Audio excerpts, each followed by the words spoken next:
fresh out of the box, newly formed filmmakers, and some of you mature filmmakers like myself.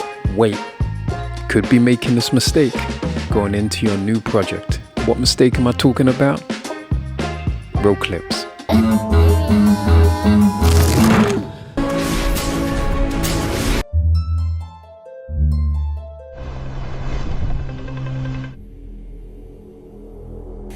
Did you spot it?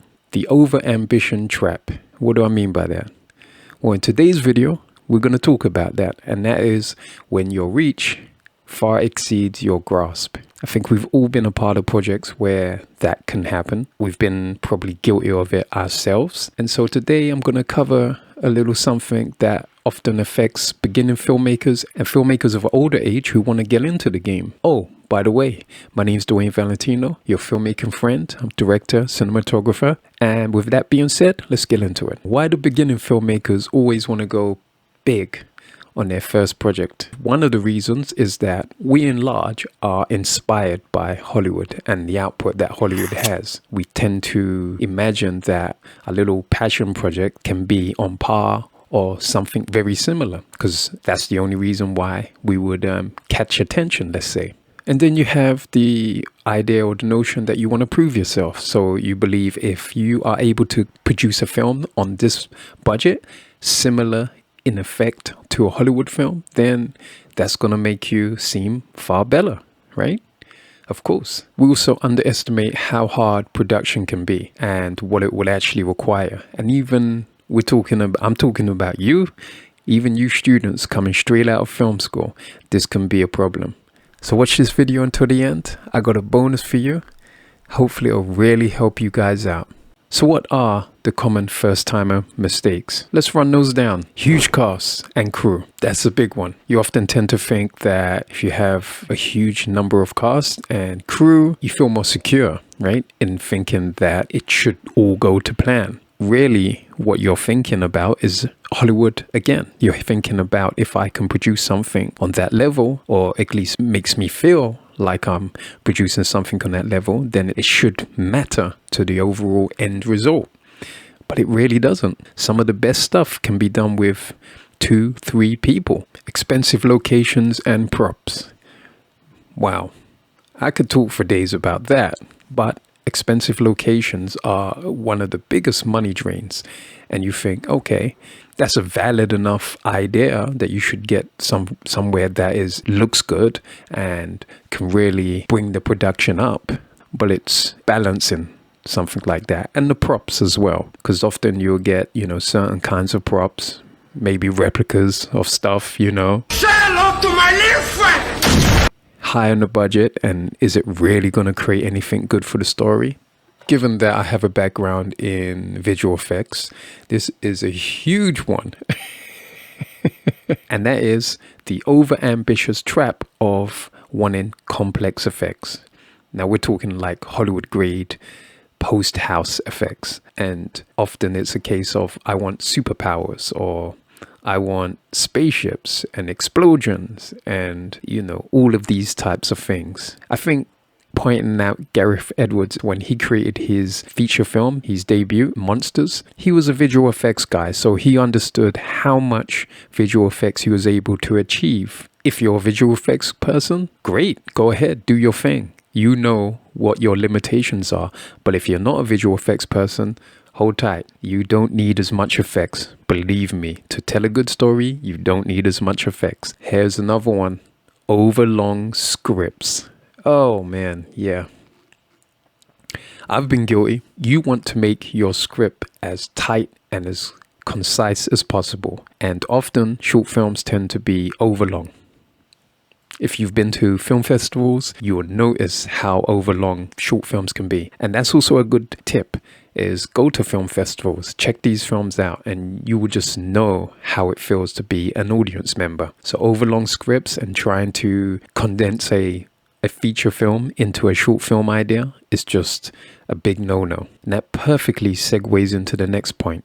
No clear story, no cohesive narrative. And that falls into the trap of basically wanting your production value to be great, so everything looks nice and you have your cool shots. And so you're asking your DP. And if you're a DP, you know what I'm talking about, where you're asked to do great shots and think about that. But then the story isn't fully being developed and fully being looked into, trying to bottleneck too much ideas into the story. So what are our options? Let me give you a little help with your current projects that you're about to embark on, or even your future projects. You know, that short film you're writing? Limit the characters.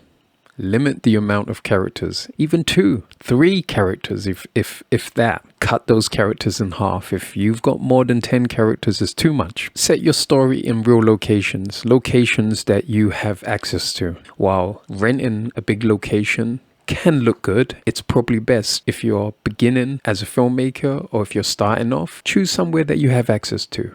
A friend of yours, or if not, your place, and so forth. Seek an emotional impact rather than spectacle. Spectacle involves your attempt at trying to replicate Hollywood, in that you're trying to either dazzle the audience with effects or dazzle the audience with a location. Whereas if you concentrate on the emotional content, the emotional payoff to the short film, you're going to get a far better film.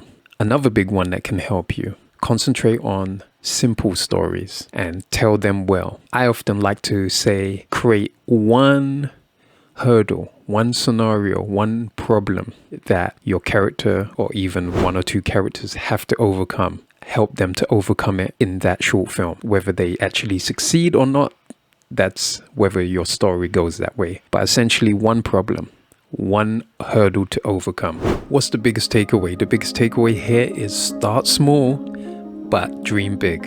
You start off small and build the repetitions to get better, and invariably and undoubtedly what will happen is that you will become better, but you need to build those repetitions in. Take those small projects, complete them, become better at telling a more concise story. These things are super important and a necessary skill to becoming a better filmmaker. Whether it's short films or feature films, I mean, if you look at Primer by Carruth, very beautiful example of keeping it simple, keeping the locations he had access to. And so he kept the production budget down. I think it was like said to be about 7,000 or 8,000. Then you got Robert Rodriguez, who was able to pull off his El Mariachi for about 7 or 8 in total, or I think in total 10 grand. And then you got The Following. We all know The Following by Nolan, his first feature film. These are debut feature films that looked at the resources that they have, the places that they have access to, or the friends they have, and then they created a film around that. Well, you see that short film idea you got?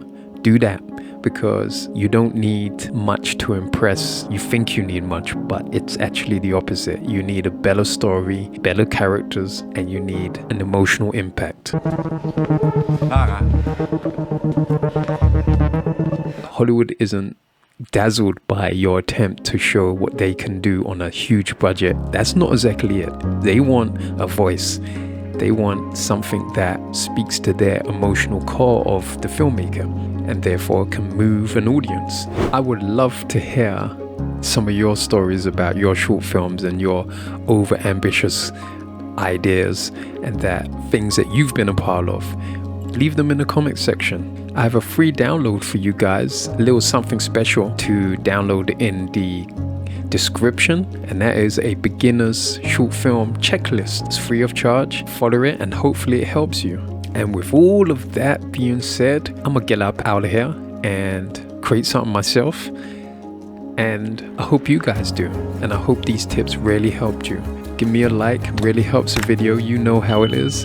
Comment about your overambitious projects, please. I really would love to hear, and I'll catch you guys in the next one. Peace out.